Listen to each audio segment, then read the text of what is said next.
안녕하십니까. 저는 최근에 청소년 교사를 부탁해라는 책을 쓴 목사이고요. 저는 스스로를 소개를 할 때는 좀 노마드 목사다라는 소개를 많이 하고 있습니다. 네. 어디에 교회 적을 두지 않고 이리저리 좀 다니면서 많이 배우고 또 배운 것을 또 함께 나누는 그런 사역들을 하고 있습니다. 노마드를 많이 하다 보니까요. 네. 좀 공고하더라고요. 네. 어디에 딱 그 베이스 캠프를 두고 지속적으로 같은 사람들을 만나는 게 아니라 그 매주마다 다른 사람들을 좀 만나니까 네. 좀 사람이 그립기도 하고 네. 뭔가 군중 속의 고독을 좀 많이 느끼기도 하는 것 같습니다. 그래서 그렇죠. 앞으로는 좀 제 살자리를 좀 찾아가지 않을까, 고정적으로 살자리를 찾아가지 네. 않을까 생각됩니다.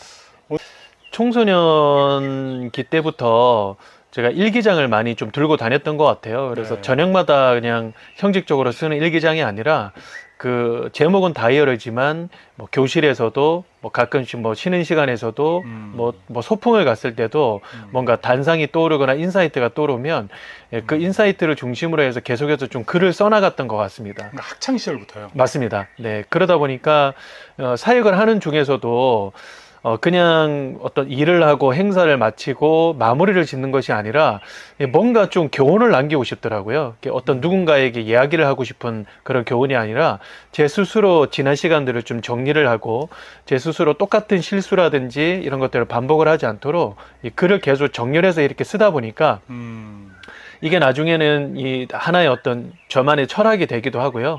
이게 SNS에 올렸을 때는 그걸 본 분들이 또 호응을 해주시고 도움이 많이 됐다라고 하시니까 이게 글 쓰는 게 참 나한테도 도움이 되지만 다른 분들에게도 큰 도움이 되겠구나라는 그런 생각들을 했었고요. 이게 좋은 계기가 되어서 그래서 좀 책을 쓰게 됐습니다. 네. 그 목사님이 어린 시절부터 그렇게 했다라고 하는 것은 누구의 영향을 받아서인가요? 그냥 아니면 나 혼자만의 어떠한 그런 생각과 그런 원함 속에서 증명된 건가요?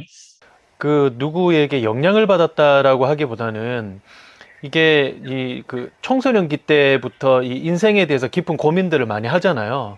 특별히 뭐 어디에서 왔고 어디로 가고 나는 왜 사는가라고 네. 하는 어떤 인간의 근본적인 그런 질문들에 봉착을 할 때가 많이 있는데 그럴 때마다 이런 생각들이 휘발성이 강해지는 것이 너무 아쉽더라고요. 그러면 이런 고민들과 이 생각들은 그 인생의 어떤 본질적인 그런 질문들인데 이 질문들을 제가 흘러가는 대로 두지 않고 잘 잡아서 제 안에서 좀 정리를 해보고 싶다라고 하는 마음에 일기장을 펴서 썼는데 뭐 처음에는 잘 안 되죠 이게. 네. 예, 뭐 오늘 날씨는 맑았다, 별일 없었다 라고 거의 이렇게 끝나기도 하고 했었는데 이게 어느 때 뭐 친구에게 뭐 배신을 당했다든지 아니면 삶이 갑자기 허무하다든지 그 어떤 위기에 봉착을 했다든지 이럴 때는 이게 굉장히 깊이 있게 글이 써지더라고요. 네. 예, 그러다 보니까 이게 저에게는 실질적인 힘을 주기도 하고 네. 해서 저한테는 좀 습관으로 자리 잡은 것은 아닌가라고 생각됩니다.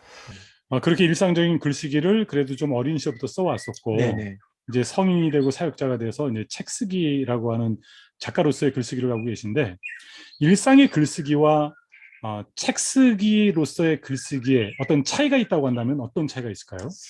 일단 그 책 쓰기 위한 글쓰기는 좀 무섭죠.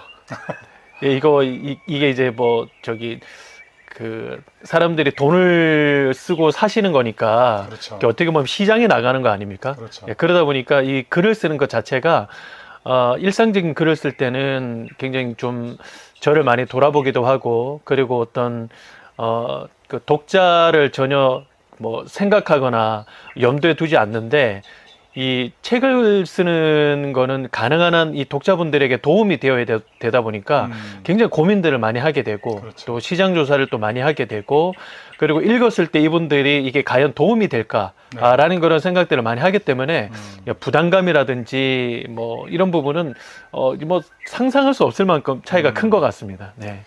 뭐 저 같은 경우에는 책을 쓰고 글을 쓰면서 설교에 도움이 됐던 거는요.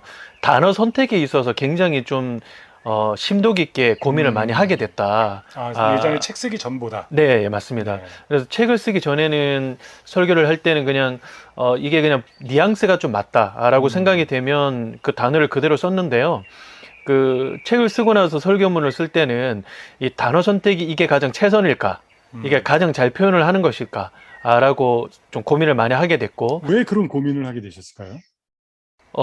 이 책에 관한 글을 쓰다 보니까요. 이 단어를 제가 뜻을 잘 모르거나 네. 그리고 더 좋은 표현이 있는데 그 음. 표현을 제가 공부를 안 하면 제 스스로가 좀 많이 좀 답답한 그런 마음이 들더라고요. 그리고 또 독자들도 네. 최선의 어휘를 통해서 내 내용을 전달받아야 되니까. 예, 맞습니다. 그래서 어떤 네. 목사님은 이게 뭐 설교자이든 작가이든 그 실력은 표현력이다라고 이야기를 하셨는데 저는 그런 부분에서 좀 많이 공감이 가서 그런지 이 설교를 할 때도 단어 선택에 있어서 이 아이들이 좀 이해를 잘 할 수 있을까? 그리고 어른분들이 이걸 잘 받아들일 수 있을까라는 생각도 함에 동시에 네. 이게 내가 이 설교자로서 또 작가로서 이게 그 정확한 단어 선택일까? 네. 그리고 이게 최선의 단어 선택일까를 고민을 좀 많이 하면서 그러면서 단어 선택에 굉장히 좀 심혈을 기울이기도 하고 또 괜히 좀 신경이 많이 좀 쓰이기도 하는 그런 생각들이 들었던 것 같습니다. 네. 네. 저는 글쓰기라는 거는 아주 본질적으로는 문제의식이라고 생각을 하거든요. 네. 그래서 일방적으로 저희들이 그냥 습관적으로 지나가는 이 하루에 대해서 어떤 문제의식을 가지고 하루를 한번 돌아보다 보면 고민할 거리들이 굉장히 많다고 저는 생각을 합니다. 그래서 저는 그 사역자들이나 이런 분들은 기본적으로 기술자가 아니라 철학자라고 생각을 하기 때문에 네. 이 말은 다른 말로 어떤 프로그램, 잘 나가는 프로그램을 이렇게 가지고 와서 유용하게 써먹고 이런 게 사역자가 아니라 자신만의 철학이 딱 정확하게 있고 그 철학을 위해서 뭐 기획도 하고 평가도 하고 또 돌아보고 이렇게 해야 된다고 생각을 하거든요. 결국은 이 자기 철학을 가지게 되게 하는 가장 큰 힘은 생각뿐만 아니라 스스로 질문을 던지고 네. 그 질문을 던진 거에 대한 본인의 어떤 고민들을 글로 한번 표현을 해보는 것. 네. 이것이 본인의 철학을 구축을 하는데 저는 필수적인 거라고 생각을 합니다. 그래서 네. 그런 부분에 대해서 그 사역자분들, 특별히 이제 신학생분들에게 좀 이야기를 많이 나눴고요. 네. 결국 그 목회자분들은 매주마다 글을 쓰지 않습니까? 그렇죠. 이렇게 설교문이라고 하는 이 글을 쓰시는데 많이들 힘들어하세요.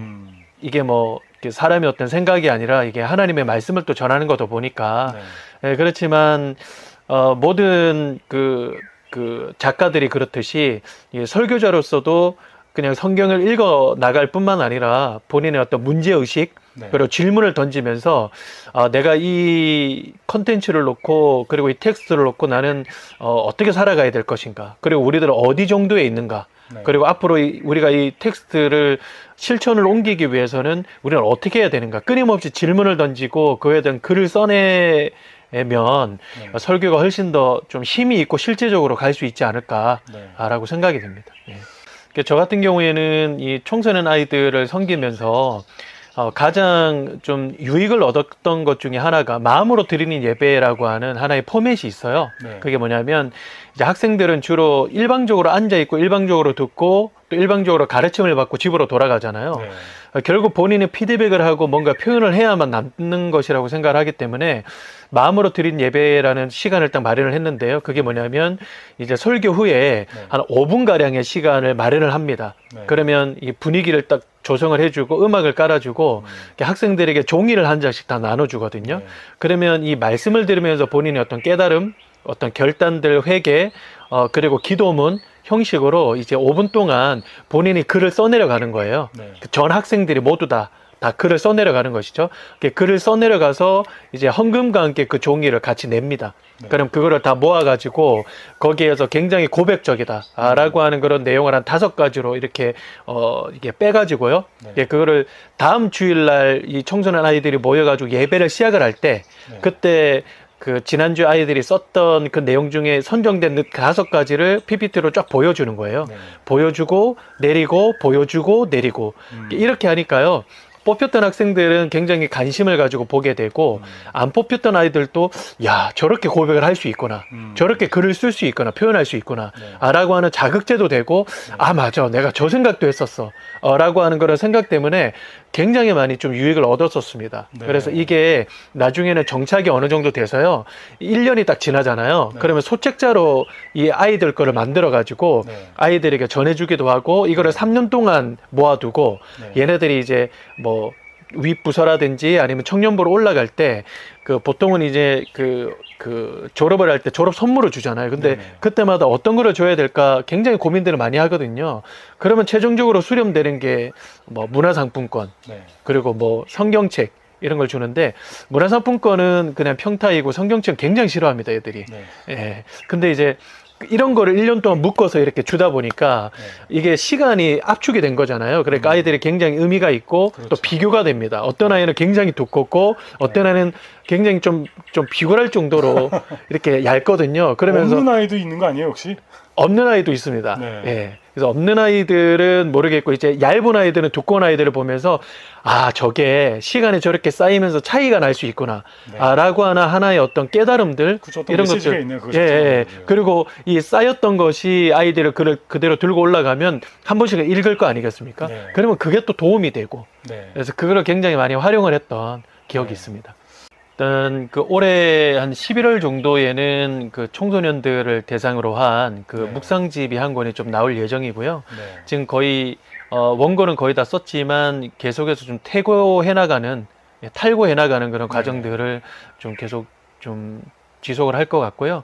그리고 내년에는 뭐 청소년 학생들을 위한 어떤 교리, 네. 또 기독교 세계관, 성경적 세계관 이런 부분을 좀 길지 않는 양으로, 그러나 아주 쉽고 재미나게 좀 이렇게 좀 써내려 가볼 생각을 하고 있습니다. 그리고 개인적으로 저는 좀 철학에 관심이 좀 많아요. 네. 제가 오랫동안 철학에 심취해서 살았던 경험들도 있고, 또 오늘날에는 그 아까 말씀을 드린 대로 사역자들이 철학자가 되어야 된다. 그렇죠. 라고 말씀을 드린 것처럼, 이 철학이라고 하는 이 어떤 지식이 아니라 어떤 철학적 어떤 방법론, 어떤 철학적 성찰, 이런 부분이 아주 필요한 것 같습니다. 네. 예, 그래서 가능하다면 뭐 다음 세대들뿐만 아니라 청년분들, 그리고 뭐 사역자분들, 그리고 기독교라고 하는 어떤 종교를 가지고 있지 않는 사람들에게도 목사님처럼 좀 함께 좀 인사이트를 좀 나누고 그 안에 들어가 있는 어떤 기독교적인 어떤 본질 있잖아요. 네네. 사랑, 뭐 이런 부분들을 좀 나눌 수 있으면 참 좋겠다라는 그런 막연한 생각까지는 하고 있습니다. 기독 출판계에서 이제 일반 출판계에 대한 여러 가지 작가로서의 계획도 좀 있으신 거네요. 예, 제가 목사님한테 인사이트를 굉장히 많이 좀 얻었기도 했는데, 자극을 또 많이 얻었기도 했고요. 또 목사님 같이 이런 또 길을 개척하시는 선배님들이 또 계시면, 또 저희 같은 후배들은 또 따라가면서 또 그 목사님이 겪으셨던 여러 가지 어떤 막막한 막연함, 이런 부분들은 저희가 덜 겪을 수 있으니까 좀 너무 감사하다는 생각이 들고, 앞으로도 그 어떤 사역 현장이 굉장히 많이 힘들다라는 얘기를 많이 하고, 또 교회가 지금 교세가 많이 줄어들고, 네. 또 사역자를 잘 안 뽑는다라고 하는 그런 분위기가 굉장히 팽배하잖아요. 그러다 보니 그 저 사역자들은, 특별히 저 같은 이 그 뭐 좀 다음 세대 사역자라고 일컫는 사람들은 좀 절망감이 굉장히 많습니다. 그렇죠. 시작도 어려운 하기 길이죠. 전에. 예. 그렇죠. 그래서 다만 교회의 어떤 교인들은 좀 줄어가고 있기는 하지만, 그러나 여전히 세상에는 복음을 들어야 되는 사람들이 아주 많고, 그렇죠. 그리고 그런 분들에게 복음을 전하기 위해서는 또 브릿지가 필요한 것이잖아요. 그렇죠. 아직 그 브릿지로서의 역할은 지금 우리 사역자들이 좀 충분히 감당할 수 있을 만한 그런 역량들을 많이 키워서, 그래서 좀 도움이 됐으면 좋겠다. 복음의 다리 역할을 하면 참 좋겠다라는 생각을 하게 됩니다.